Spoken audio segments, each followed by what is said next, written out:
Сегодня я покажу, как добывают питьевой лед в Якутии. Я сама очень взволнована, потому что мне очень интересно. Хоть я и не раз пила чай из ледовой воды, колола в бочке лед.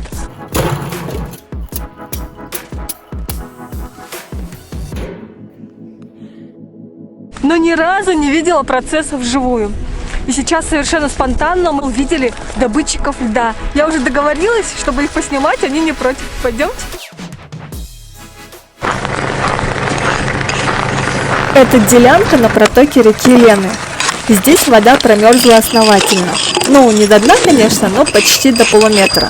Лед напилен заранее и сейчас добывается сухим методом.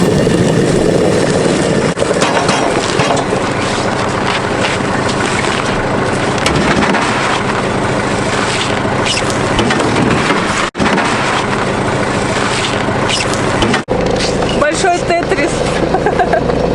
Видишь, что даже специально такого размера выпилили, чтобы все щели закрыть, чтобы при транспортировке ничего не повредилось и не раскололось.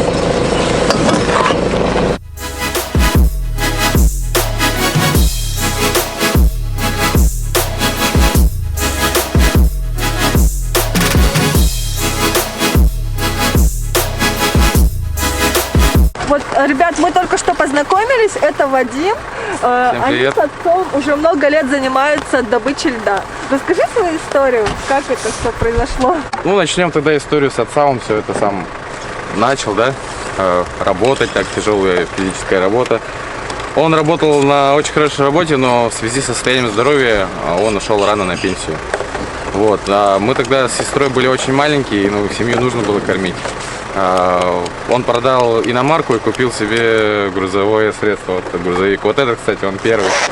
Он тоже 96-го года, как я, мой ровесник, получается. Здорово. Вот и начал как-то халтурить, грузоперевозки. Потом он понял, что в городе мало кто доставляет чистый, хороший лед. В основном все там какие-то там грубые, треугольные, овальные, большие. Как правило, клиенты, все, кто покупает лед, они живут в частных домах, и в основном это люди преклонного возраста. Отец у меня инженер по образованию, и ну, ему всегда легко давалось чертить прямые линии, там что-то такое. Дома всю мебель он сам мне сделал, детскую кроватку мне сделал, там, то есть когда маленький был. То есть папа у меня золотыми руками, так сказать.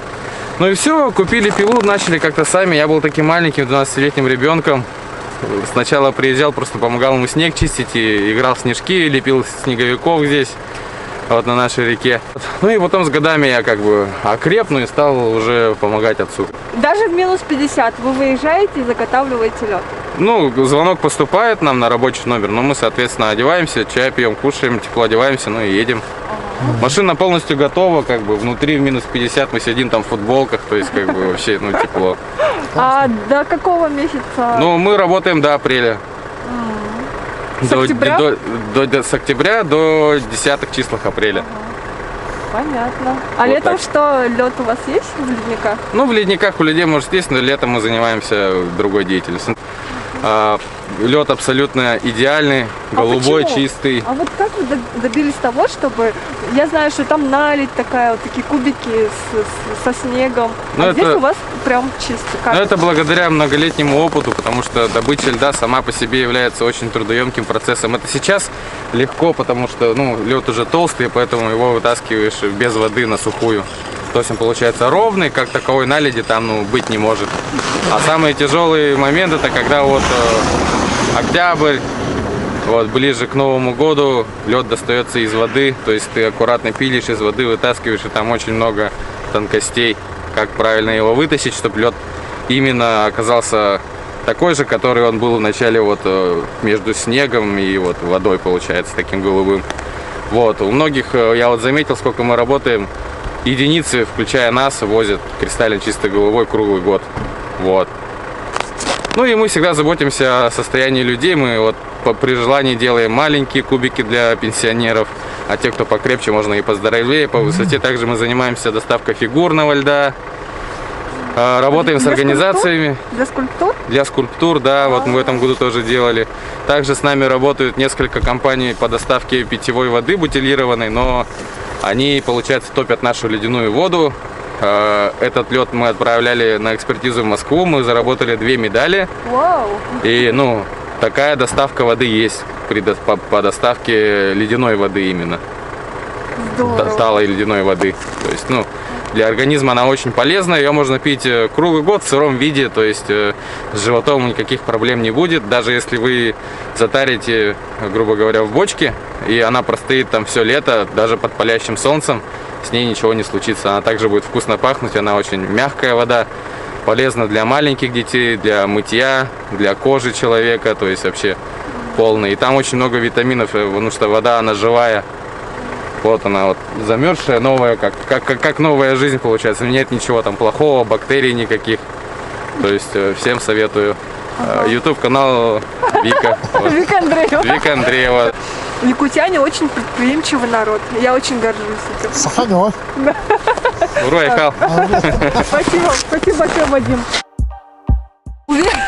Чувак, уверена, что всех, кто смотрит наше видео, мучает вопрос, так сколько же стоит кубометр чистейшего якутского льда?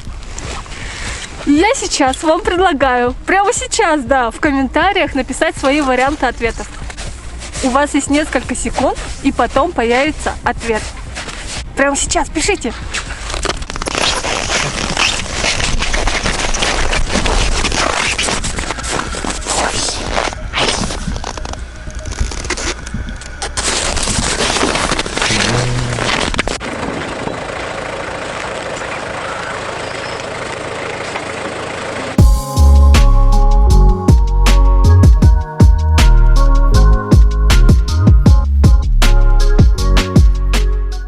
Ну что, написали? Сейчас узнаем, кто из вас угадал, сколько стоит 1 кубометр чистейшего якутского льда.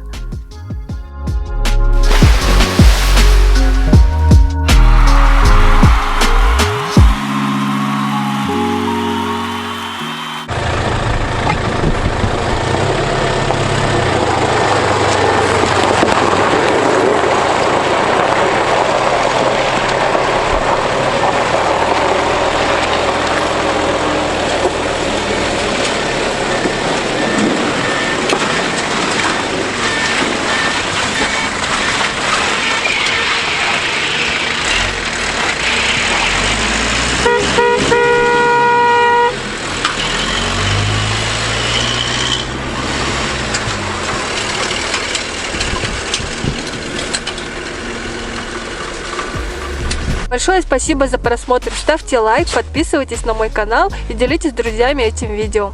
А я пойду ловить нашу весну за хвост. В Якутии она очень скоротечная. Пока!